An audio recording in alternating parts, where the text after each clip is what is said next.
Adorei. E aí, Silvestre, tá bem, querido? Querida, Tudo pessoal, jóia? deixa eu dar um beijo aqui. Bem-vindo. Meu querido Leão. Que coisa boa. Viu? E aí, Gostei, galera? pisoca com fofoca. Beleza? Nossa senhora. Com pipoca, com paçoca. No futebol tem fofoca também? Vixe, Maria, você tá Na vida tem maluca. fofoca, né? Meus amigos falam assim, você é fofoqueiro, só que você fofoca de futebol. Você disfarça de notícia. Não é fofoca, é curiosidade. Bom, vamos começar com assuntos espinhosos, né? Porque Ixi, realmente esse final vamos de lá. semana, Mais um.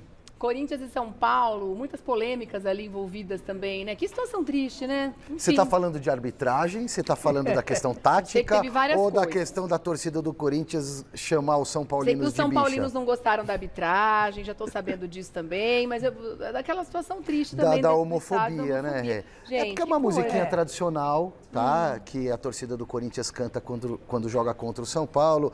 Vamos, vamos, Corinthians, dessas bichas temos que ganhar.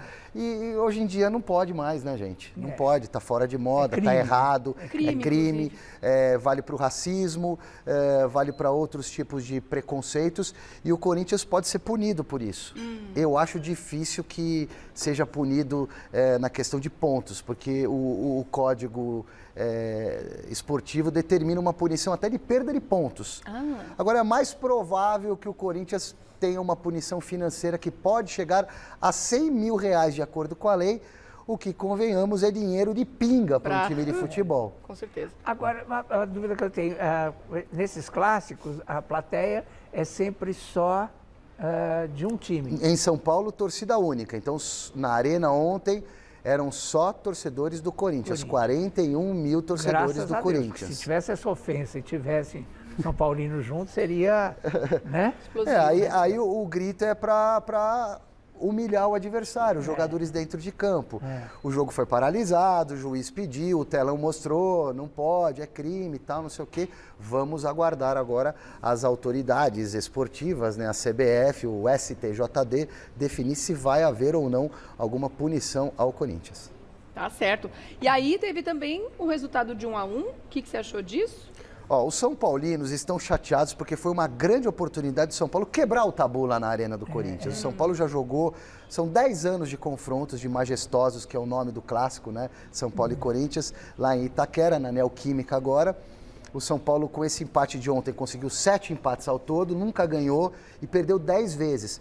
Só que o jogo de ontem, o Corinthians entrou muito pressionado. O Vanderlei Luxemburgo ainda está muito cruzinho ali na gestão do elenco, tentando achar soluções. O Renato Augusto, principal jogador do time, machucado.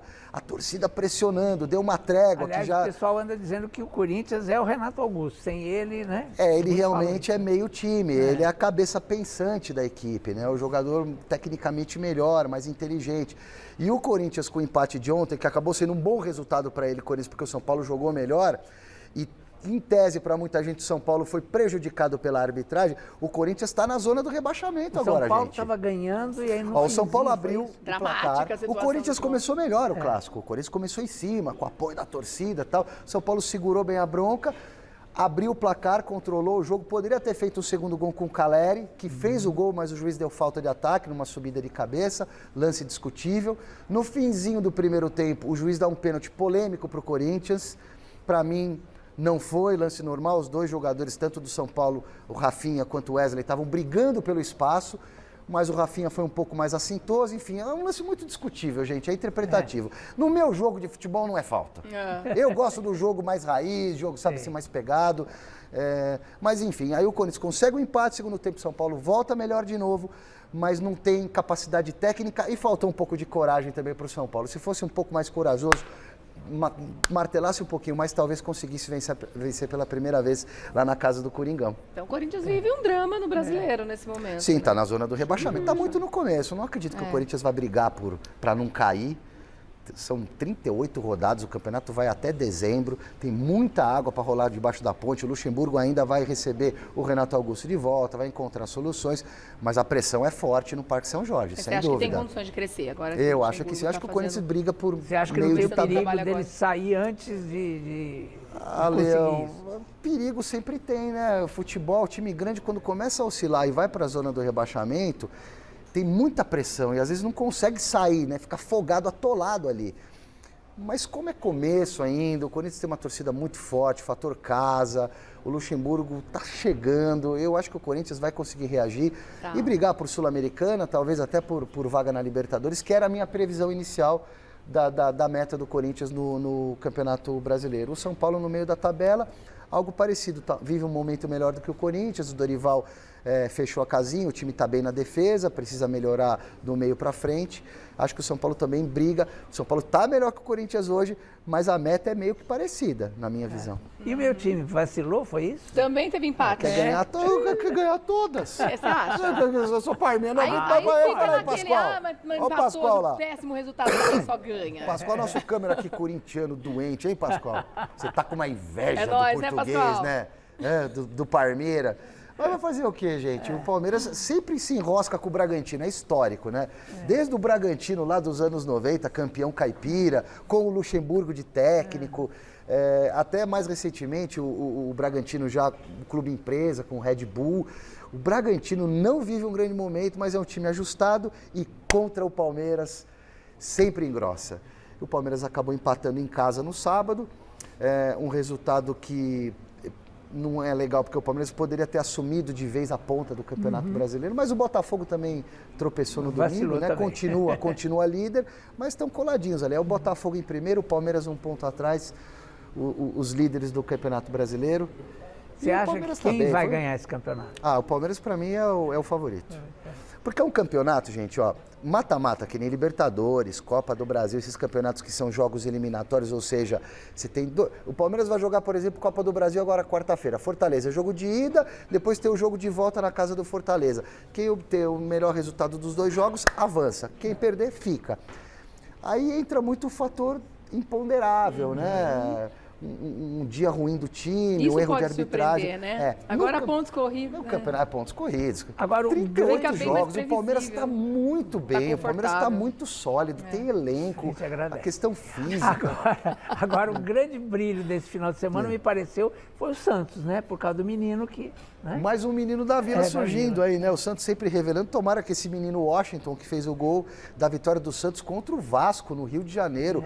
O Santos também vivendo um momento muito complicado, abaixo de Corinthians e São Paulo, mas está na tabela melhor do que Corinthians e São Paulo, para vocês verem, né? Conseguiu arrancar uma vitória do Vasco da Gama, em Vasco da Gama, com gol de mais um menino que surge nas fileiras de base do Santos. 17 aninhos, né? É isso aí, o Santos é uma maravilha, porque você vai lá... Né? Maravilhoso. Você vai lá no CT dos caras, lá na Baixada, não é glamuroso que nem o CT do São Paulo, não é glamuroso que nem o CT, sei lá, do Atlético Paranaense.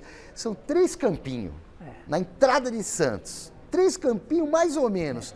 Só que o material humano que brota lá, de talento ali, né? Os moleques jogam na praia e os olheiros do Santos são muito bons. O Santos não se preocupa tanto em jogador grande. Eu já fiz algumas matérias lá sobre a base. Eles querem o talento. Então o jogador pode ser miudinho, magrinho. Se o moleque tem talento, é bom de bola, isso que importa. Ele expõe para jogar. Claro. E a necessidade faz isso também, até né? porque tivemos vários pequenininhos, né, muito bons na história do futebol. Brincadeira. Nossa, e no Santos? Melhores, né? Neymar, Diego, Robinho, né? O Ganso, e por aí afora. Estão dizendo já que esse menino é o novo Pelé Neymar, lá verdade? atrás, para só citar o Pelé. Tudo Pois bem que ele veio do interior, mas veio com 14, 15 anos, né? Verdade que ele é o novo Neymar, menino aí? Ah, não, calma.